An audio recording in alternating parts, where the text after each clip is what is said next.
Aleluia! Esse é o programa Exército de Salvação, História e Tu, onde você vai aprender sobre a história de pessoas importantes para o nosso movimento no Brasil.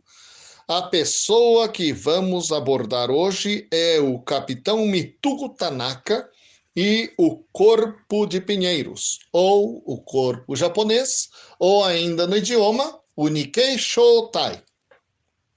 Nós vamos atrás, lá na história. Em 1868, o Japão passa pela reforma de Meiji. São extintos os samurais enquanto classe social. O imperador toma o poder novamente e ele começa um processo radical, muito forte de modernização do Japão. O Japão sai da Idade Média e entra entre as maiores potências do mundo em pouquíssimos anos. Então, acontecem algumas coisas muito interessantes. Os japoneses começam a poder viajar para o exterior e também os estrangeiros, que até essa época do período dos samurais estavam proibidos de adentrar o Japão, agora têm acesso. Então, com esse processo de modernização, são permitidos também os missionários cristãos, que estavam desde 1600 e alguma coisa proibidos. E então entra o Exército de Salvação no Japão em 1895 e logo depois disso nós experimentamos um período de avivamento protestante no Japão. Desde 1908, oficialmente, do dia 18 de junho, nós temos a imigração de japoneses para o Brasil. O que foi que aconteceu? A cultura do café no estado de São Paulo liderava as exportações nacionais. Nós dependíamos de mão de obra de imigrantes, especialmente europeus. Quando o imperador Humberto I descobriu os maus tratos que sofriam seus súditos aqui no Brasil, ele proibiu que os italianos saíssem da Itália com destino ao Brasil. E houve falta de mão de obra para as fazendas de café no estado de São Paulo. Os japoneses já vinham saindo do Japão porque tinha grande concentração de população nas grandes cidades, muita gente sem emprego, havia um excedente populacional para toda a revolução industrial que ocorreu, e os japoneses começaram a imigrar, a sair para fora do Japão. Primeiro destino foi o Havaí. Depois chegaram para a costa oeste dos Estados Unidos e chegaram para o Peru. Em cada um desses destinos, depois de alguns anos, o número de japoneses foi limitado por leis locais. E, por fim, então, o imigrante japonês chega ao Brasil. A maior corrente de imigrantes foi do ano de 1926 a 1941, quando o próprio governo japonês patrocinou, bancou, financiou a passagem de famílias inteiras para saírem do Japão e chegarem ao Brasil. De 28 até 41, entraram só nesse período 108 mil imigrantes japoneses. Nós somos a maior população japonesa fora do Japão, em todo o mundo. A maior colônia japonesa do mundo está no Brasil. Em 1936, a imigração começa em 1908, nós já temos 10% dos imigrantes japoneses na capital, na cidade de São Paulo. E alguns dos bairros já tinham concentrações de japoneses. O segundo maior bairro japonês, se a gente pode dizer assim, era o bairro de Pinheiros. Então, as pessoas, quando chegavam de navio, iam para o Porto de Santos, do Porto de Santos subiam num trem até a hospedaria do imigrante, que existe hoje, vale a pena visitar, e de lá eles já eram embarcados nos trens com destino para as fazendas. Todos os imigrantes que chegaram para o café chegaram desse jeito. Mas muita gente queria a vida na cidade grande. E aí a gente começa a ter, especialmente na cidade de São Paulo, essas concentrações japonesas. Apesar de minoria no próprio Japão e aqui no Brasil, os protestantes japoneses começaram a se encontrar aqui. E nós já tínhamos, desde 1923, a Igreja Episcopal aqui trabalhando. Em 1925 começa o trabalho da Igreja Holiness. E chega o reverendo Nishizumi, da Igreja Metodista Livre, em 1928. Mas ele vai começar o primeiro culto dele só em 1º de novembro de 1936. Esse é o ano em que se abre o Corpo de Pinheiros. É a época de maior entrada de japoneses no Brasil. Mitugo Tanaka era formado em medicina veterinária, lá pela Universidade Imperial. Ele era oficial do Exército de Salvação, que a gente chama de Kyuseigun, e ele trabalhava num dos sanatórios salvacionistas que atendiam tuberculosos. Lá ele se apaixonou por uma paciente. E quando ele pediu autorização para o quartel para casar-se com ela, o quartel não deu autorização, porque ela tinha uma doença que na época era incurável. Então ele deixou o oficialato e ele, então, depois de casar-se com ela, imigrou para o Brasil. Quando o coronel Alfred Lindwall, chefe no Brasil, né, descobriu que o Mitugo Tanaka tinha chegado aqui, ele entrou em contato com ele e conversou.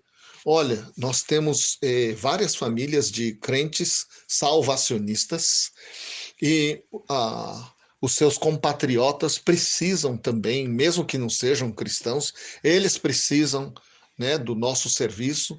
E você não gostaria de voltar ao oficialato?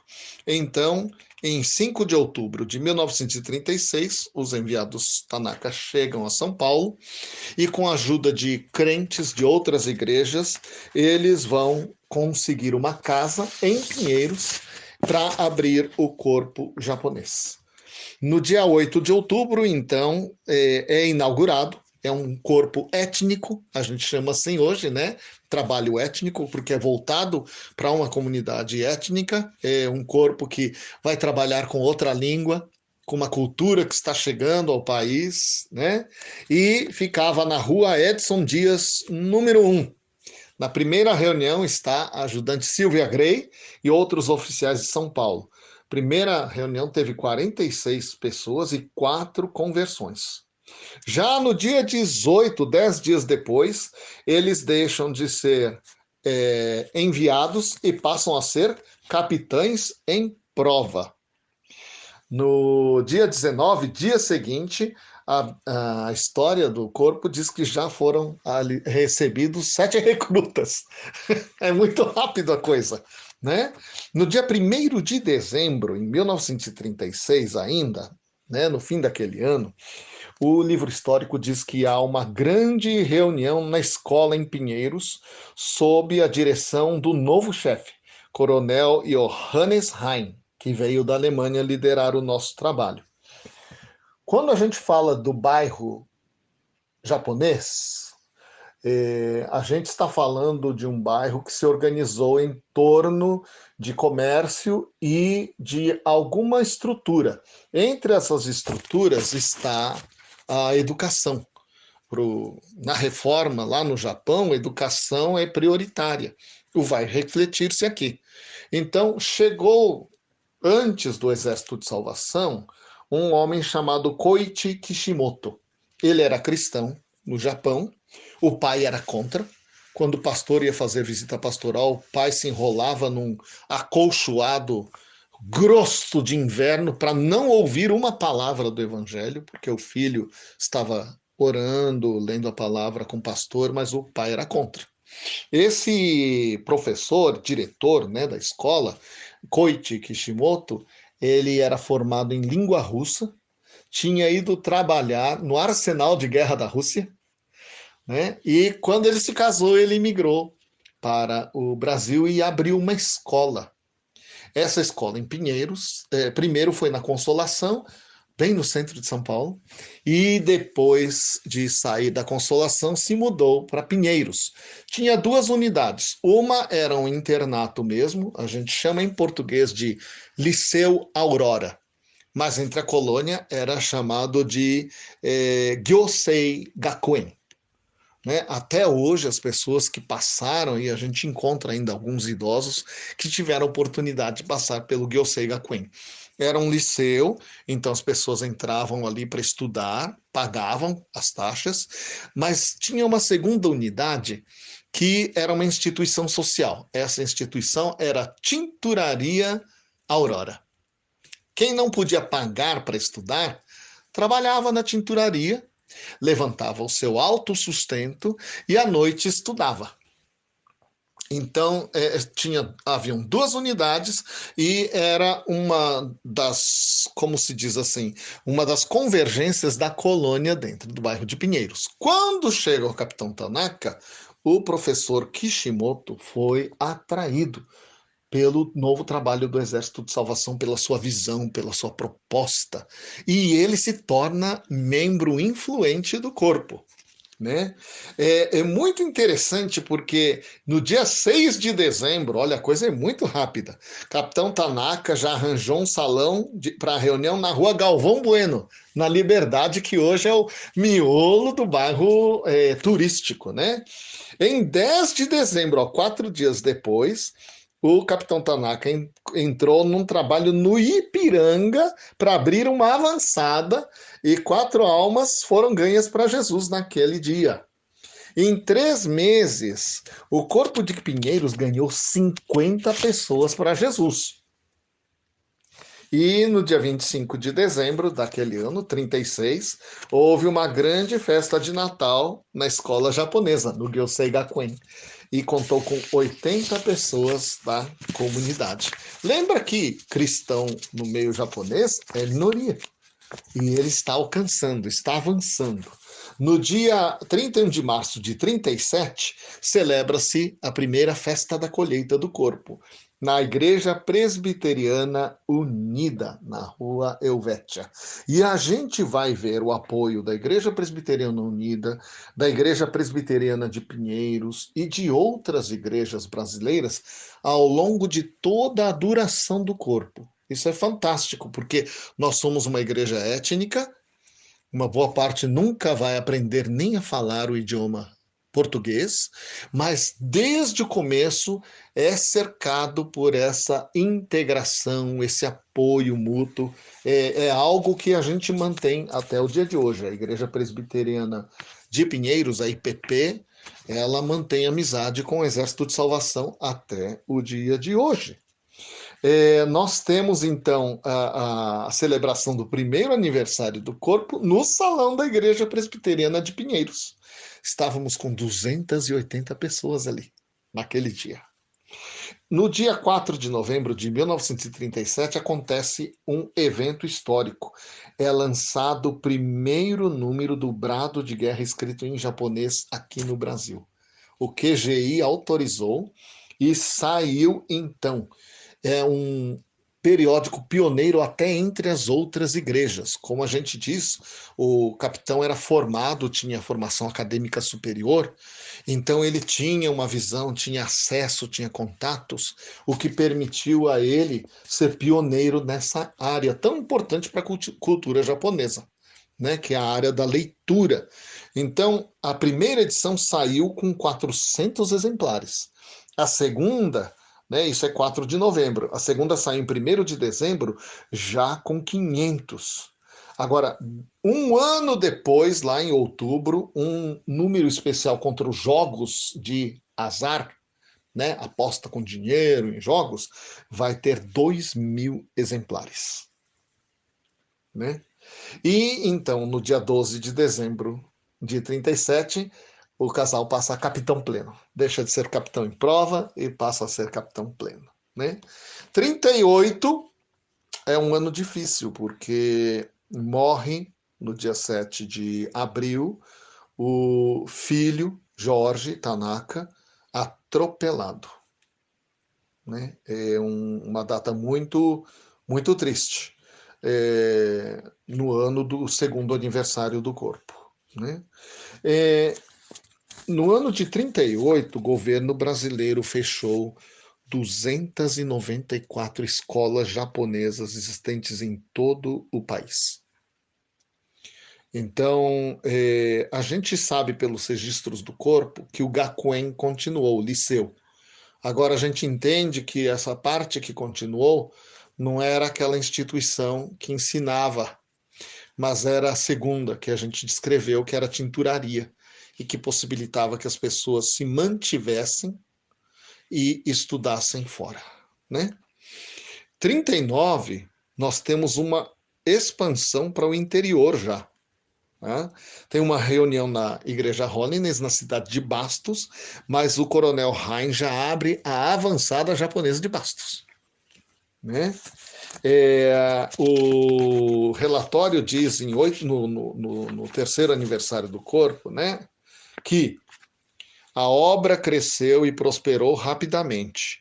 O esforço, a fé e as orações fervorosas dos capitães Tanaka em 3 anos reuniram 175 pessoas, entre soldados, recrutas, convertidos e amigos assíduos.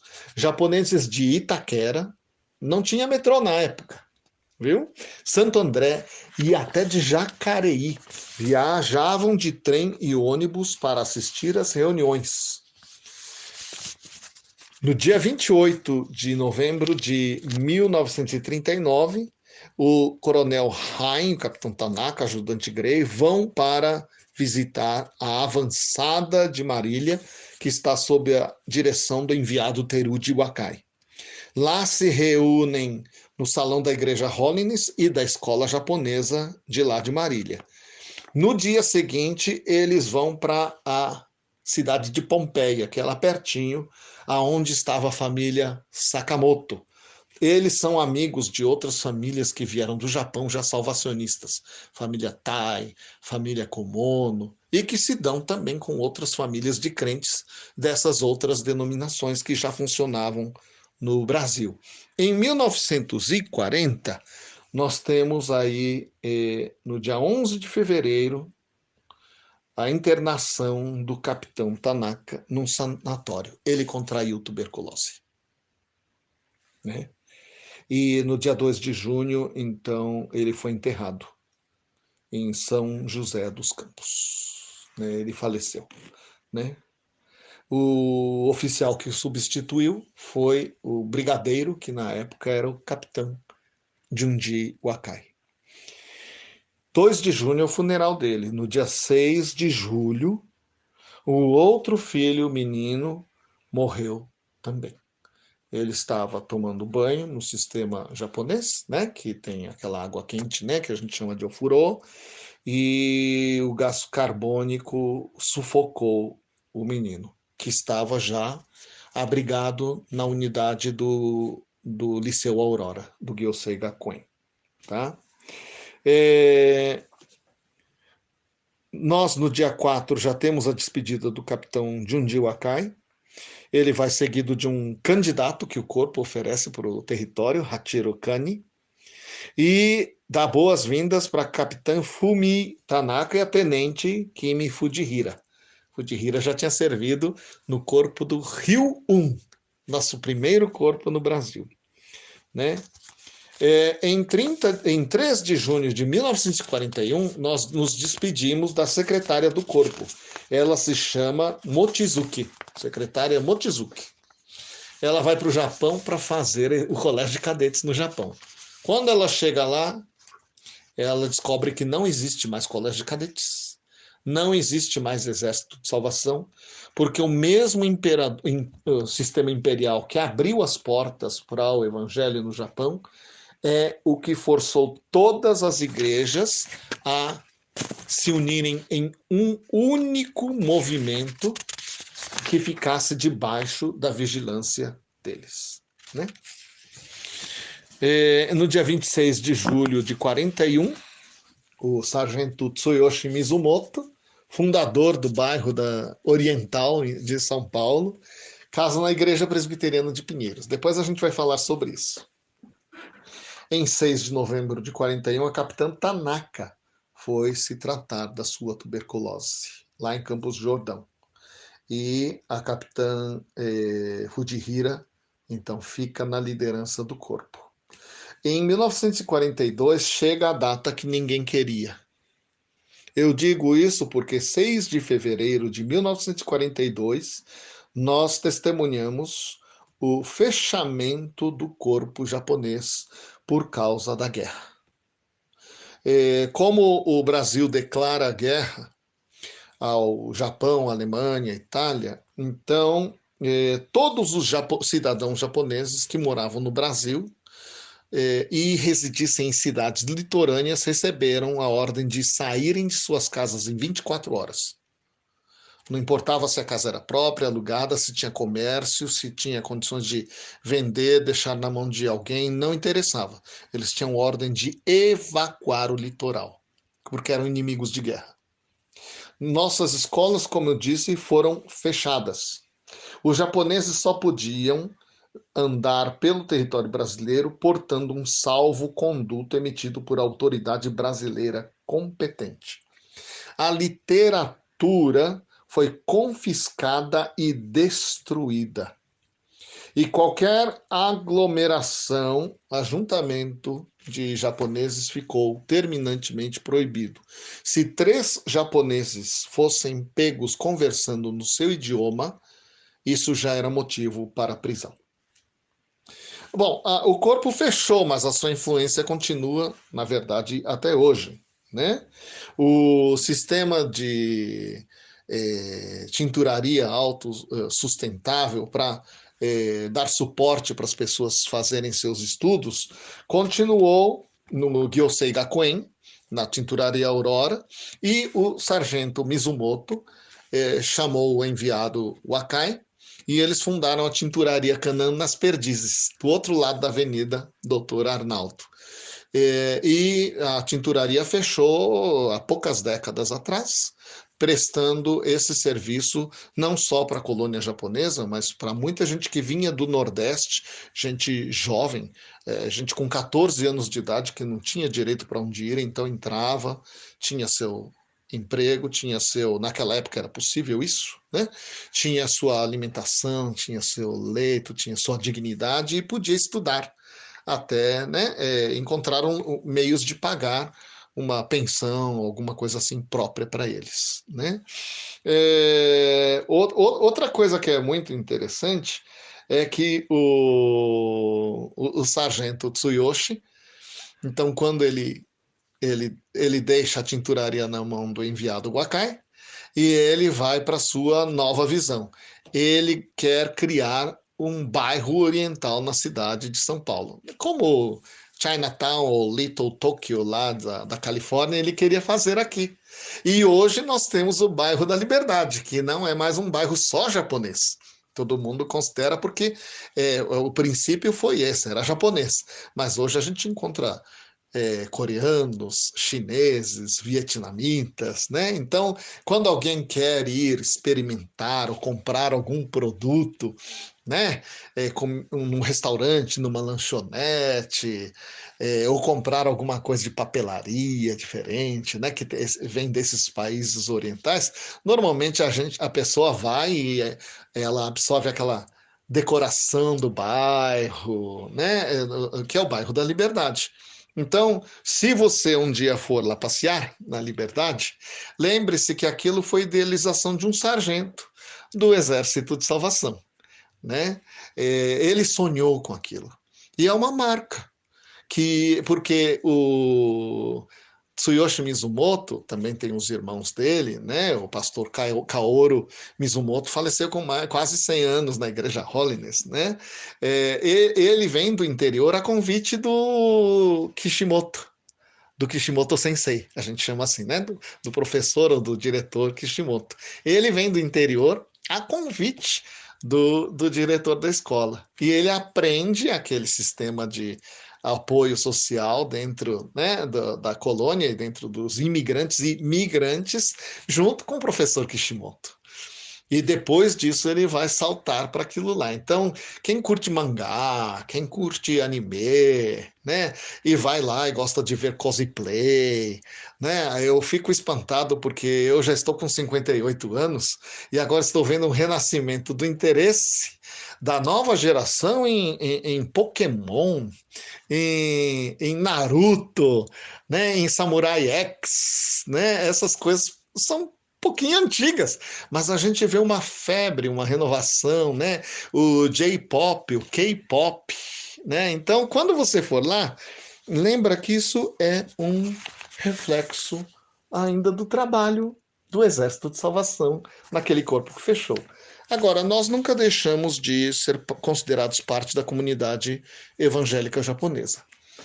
Quando o movimento evangélico, a Federação Evangélica Nikkei do Brasil, comemorou 50 anos da evangelização de japoneses no Brasil, entre os 3 reverendos que foram homenageados publicamente na Catedral Evangélica de São Paulo, da IPI, Igreja Presbiteriana Independente, o enviado Wakai estava lá.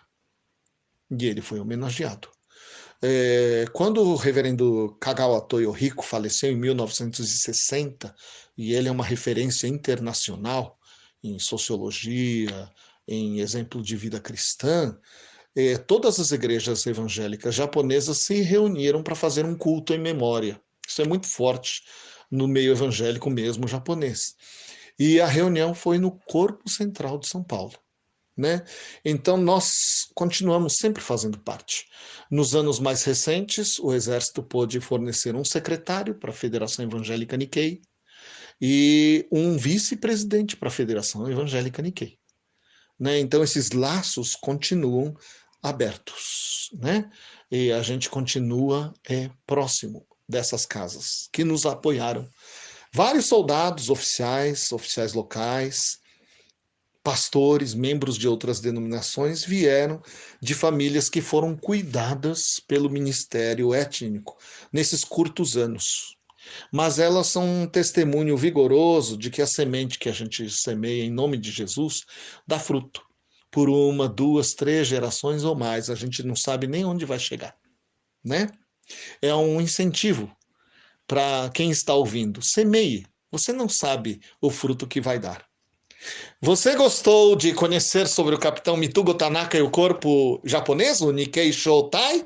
Não se esqueça de se inscrever no canal, deixe o seu like, escreve um comentário e compartilhe com seus amigos. E que o Senhor nos capacite a honrar o seu nome na nossa geração. Deus os abençoe.